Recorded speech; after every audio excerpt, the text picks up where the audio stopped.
नजर is real कशी लागते ऐका।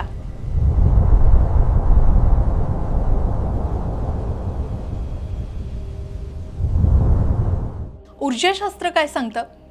तुमच्या घरात कधी असं झालं आहे का की सगळं काही छान सुरू असतं आणि अचानक काहीतरी बिनसायला लागतं? लहान बाळ सतत रडू लागतं, नवीन गाडी घेतल्यानंतर लगेचच छोटासा काही ना काही अपघात होत असतो, धंदा जोरात चालू असतो आणि अचानक मंदावतो, किंवा घरात एकामागून एक छोट्या छोट्या अडचणी सुरू होतात। अशा वेळी आपल्या घरातील आजी, आई किंवा मोठी माणसं एकच वाक्य म्हणतात, बहुतेक नजर लागली असेल। पण खरंच ही नजर म्हणजे काय आहे? खरंच एखाद्याच्या नजरेमुळे आपल्या आयुष्यावर परिणाम होऊ शकतो का, की हा फक्त एक समज आहे? आजच्या या व्हिडिओमध्ये आपण भारतीय परंपरा, धार्मिक शास्त्र आणि व्यवहारातील उदाहरणांच्या आधारे दृष्ट किंवा वाईट नजर या संकल्पनेचा शांतपणे आणि सोप्या भाषेत विचार करूया। नमस्कार, लोकमत भक्तीमध्ये मी शैला आपल्या सर्वांचं स्वागत करते। सर्वप्रथम एक छोटंसं उदाहरण पाहूया। समजा तुम्ही अनेक वर्षाच्या मेहनतीनंतर तुमचं स्वप्नातील घर बांधलं, घर सुंदर सजवलं, नातेवाईक, मित्रमंडळी सगळे पाहायला आले, प्रत्येकाने कौतुक केलं। पण त्या गर्दीत एखाद्याच्या मनात न कळत मत्सर, असूया किंवा याच्याकडे इतकं सगळं कसं आलं असा विचार आला। आपल्या परंपरेनुसार अशा नकारात्मक भावनांचा सूक्ष्म परिणाम त्या व्यक्तीवर किंवा त्या वातावरणावर होऊ शकतो। यालाच लोकभाषेत नजर लागणं किंवा दृष्ट लागणं असं म्हटलं जातं। जेव्हा एखाद्या व्यक्तीच्या मनात मत्सर, द्वेष, असूया किंवा अतितीव्र आकर्षण निर्माण होतं, तेव्हा त्या भावनांमुळे निर्माण होणाऱ्या नकारात्मक स्पंदनांना दृष्ट किंवा वाईट नजर असं संबोधलं जातं। आता प्रश्न पडतो, यामागे ऊर्जाशास्त्र नेमकं काय सांगतं? तर हे समजण्यासाठी एक छोटंसं उदाहरण घेऊया। समजा तुम्ही अशा खोलीत गेलात जिथे काही वेळापूर्वी मोठं भांडण झालेलं असेल। जरी तुम्ही ते भांडण पाहिलं नाही तरी त्या ठिकाणी गेल्यावर वातावरण कसं जड, तणावपूर्ण आणि अस्वस्थ वाटतं। या उलट एखाद्या मंदिरात, ध्यान केंद्रात किंवा संतांच्या आश्रमात गेल्यावर मन आपोआप शांत होतं। असं का होतं? तर भारतीय योगशास्त्रानुसार प्रत्येक व्यक्तीभोवती एक सूक्ष्म ऊर्जा क्षेत्र असतं। अनेक जण त्याला ऑरा असं म्हणतात। ही संकल्पना आध्यात्मिक परंपरेचा भाग आहे। जेव्हा आपण आनंदी असतो, देवाचं स्मरण करतो, मन शांत ठेवतो, चांगले विचार करतो, तेव्हा आपल्या सभोवतालचं वातावरणही प्रसन्न वाटतं। पण सतत राग, मत्सर, भीती, तणाव, नकारात्मक विचार यांचा प्रभाव मनावर आणि वर्तनावर पडू शकतो। त्यामुळे घरातील वातावरणही तणावपूर्ण वाटू शकतं। याच कारणामुळे आपल्या पूर्वजांनी घरात सकाळ संध्याकाळ दिवा लावणं, धूप उदबत्ती लावणं, मंत्रपठण, नामस्मरण, आरती, भजन आणि प्रार्थना यांची परंपरा सुरू ठेवली। या कृतीमुळे सकारात्मक वातावरण निर्माण होतं। आता अनेक जण विचार करतात की नजर लागली आहे हे ओळखायचं कसं? यासाठी एक उदाहरण पाहूया। समजा एखादी व्यक्ती पूर्णपणे निरोगी आहे, कामही व्यवस्थित सुरू आहे, पण अचानक काही दिवसांपासून सतत थकवा जाणवतो, कोणत्याही कामात मन लागत नाही, चिडचिड वाढते, आत्मविश्वास कमी होतो आणि प्रत्येक कामात अडथळे येऊ लागतात। अशा वेळी काही लोक याला दृष्ट लागणं असं म्हणतात। पण हीच लक्षणं ताण, झोपेची कमतरता, जीवनशैलीतील बदल किंवा इतर वैद्यकीय कारणांमुळे सुद्धा असू शकतात। आता यामुळे अशा समस्या सतत जाणवत असतील तर डॉक्टरांचा सल्ला घेणं अत्यंत आवश्यक आहेच। आता घराचं उदाहरण पाहूया। समजा घरात सर्व काही सुरळीत सुरू आहे, पण काही दिवसांपासून सतत वाद होत आहेत, प्रत्येक जण चिडचिड करतोय, पूजा करण्याची इच्छा होत नाही, रोप कोमेजतात, वारंवार एखादी वस्तू खराब होते किंवा आर्थिक अडचणी सुद्धा वाढू शकतात। अशा परिस्थितीत अनेक कुटुंब म्हणतात, घरावर नकारात्मक ऊर्जा आहे का, किंवा घराला नजर लागली असेल का?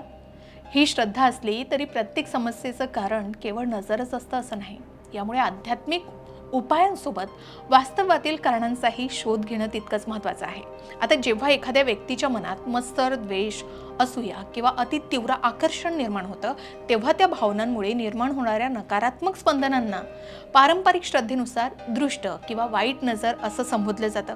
पण प्रश्न असा पडतो की या भावना निर्माणच का होतात? यासाठी मानवी मनाची रचना समजून घ्यावी लागते। समजा एखाद्या व्यक्तीने अनेक वर्ष कष्ट करून स्वतःचं घर उभं केलं, तर दुसरीकडे एखादी व्यक्ती अनेक प्रयत्न करूनही स्वतःचं घर घेऊ शकली नाही। अशा वेळी ती व्यक्ती मनापासून आनंदी होण्याऐवजी यालाच सगळं मिळतं का, मला का नाही मिळत, असा विचार करू लागते आणि यालाच मत्सर किंवा असूया म्हणतात।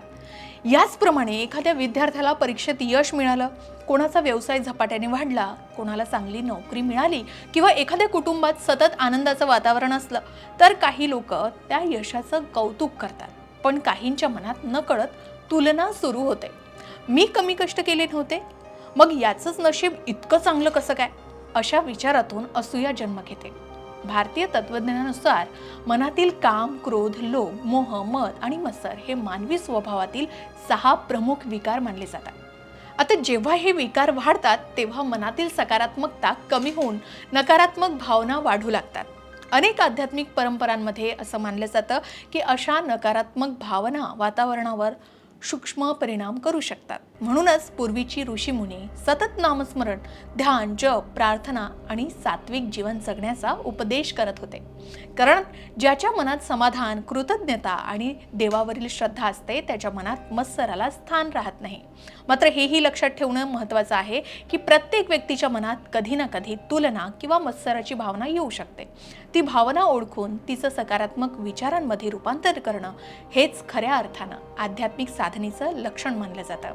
अशा वेळी सर्वप्रथम घाबरून जाण्याची किंवा प्रत्येक गोष्टीचं कारण केवळ नजर आहे असा निष्कर्ष काढण्याची गरज नाही. सर्वप्रथम शांत मनानं परिस्थितीचा विचार करा. जसे व्यवसायात अडचणी येत असतील तर कामकाजात काही त्रुटी आहेत का? आर्थिक नियोजन योग्य आहे का? ग्राहक कमी होण्यामागे दुसरं काही कारण आहे का? हे तपासा. घरात सतत वाद होत असतील तर कुटुंबातील संवाद कमी झाला आहे का? तणाव वाढला आहे का? प्रत्येकाला पुरेसा वेळ मिळतोय का? याचाही विचार करा. जर आरोग्याशी संबंधित समस्या असतील तर सतत थकवा, डोकेदुखी, झोप न लागणं किंवा अस्वस्थता जाणवत असेल तर सर्वप्रथम वैद्यकीय तपासणी करून घ्या, डॉक्टरांचा सल्ला घ्या. आणि यासोबतच जर तुमची श्रद्धा असेल तर काही आध्यात्मिक उपायही करू शकता. जसे दररोज देवपूजा करा, नामस्मरण करा, मंत्रजाप करा. घरात सकाळ संध्याकाळ दीप लावा, धूप लावा, उदबत्ती लावा.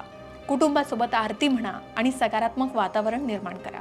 या गोष्टी मनाला शांतता देतात आणि घरात सात्विक वातावरण निर्माण करतात असंही म्हणतात.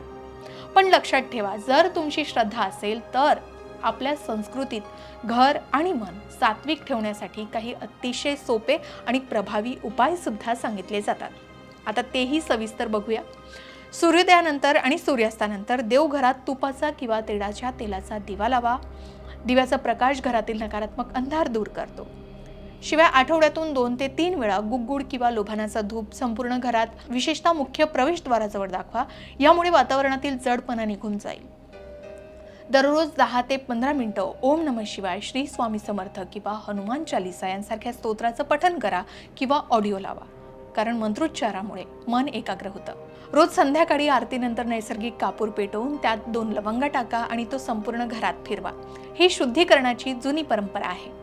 शिवाय एका काचेच्या वाटीत खडं मीठ भरून ते बाथरूममध्ये किंवा घराच्या कोपऱ्यामध्ये ठेवा.